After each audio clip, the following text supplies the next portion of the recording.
Hello, this is Guy Clapperton, Media Mentor.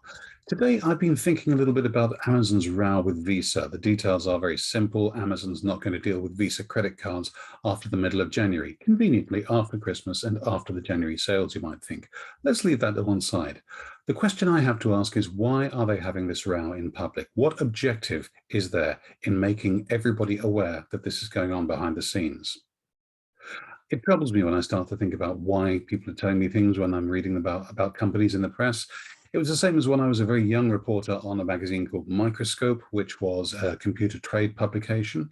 And every month we would get releases from people like Pegasus and Sage, which were two software companies. One of them still is a very major software company. One would claim to be a market leader because of one particular measure. One would claim to be market leader because of the other. They'd have a great big row and everybody would move on until the following month when they'd start the whole thing over again.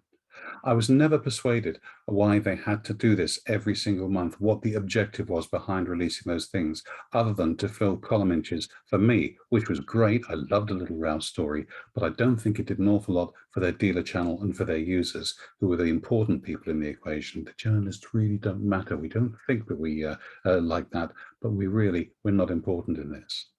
So before you make a pronouncement, particularly before you make a disagreement public, do have a think about what your objective is and what your ultimate stakeholder, which is probably not the journalist, is going to think about the fact that you've made this public.